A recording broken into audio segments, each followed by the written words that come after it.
एक समय की बात है। एक छोटे से गांव में एक युवक जिसका नाम मोहन था, रहता था।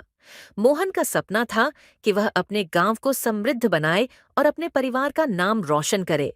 परंतु उसके पास कोई साधन नहीं था और गांव के लोग उसकी महत्वाकांक्षाओं को मजाक समझते थे। एक दिन मोहन को अपने दादाजी की पुरानी किताबों के बीच एक प्राचीन नक्शा मिला। नक्शे के पीछे एक संदेश लिखा था। जो इस रहस्य को सुलझाएगा वह अपने जीवन में महान सफलता पाएगा। मोहन ने ठान लिया कि वह इस नक्शे के रहस्य को जानकर रहेगा। नक्शा गांव के पास के पहाड़ों की ओर इशारा कर रहा था।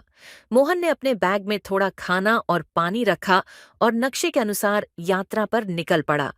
रास्ता कठिन और खतरनाक था, लेकिन मोहन ने हिम्मत नहीं हारी। पहली रात उसने एक गुफा में बिताई। गुफा के अंदर उसने एक पत्थर पर लिखा हुआ देखा, सच्चाई की राह पर चलने वाले को ही यहाँ सफलता मिलती है। मोहन ने समझ लिया कि उसे किसी भी हालत में सच्चाई का साथ नहीं छोड़ना चाहिए। अगली सुबह मोहन ने अपनी यात्रा जारी रखी।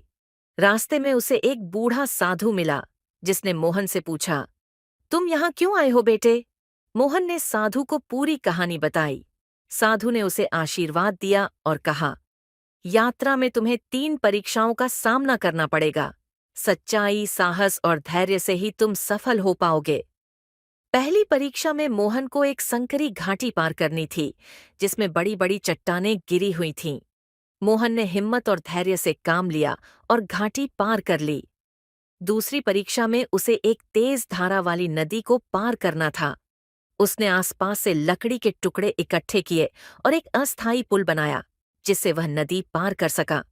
तीसरी और अंतिम परीक्षा में उसे एक गहरे जंगल में छिपे एक खास पेड़ को ढूंढना था, जिसके फल में रहस्य छिपा हुआ था।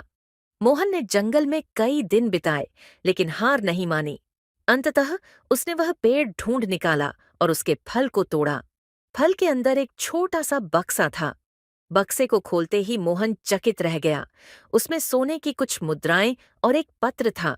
पत्र में लिखा था, प्रिय मोहन, तुम्हारी मेहनत, सच्चाई और धैर्य ने तुम्हें इस खजाने तक पहुंचाया है।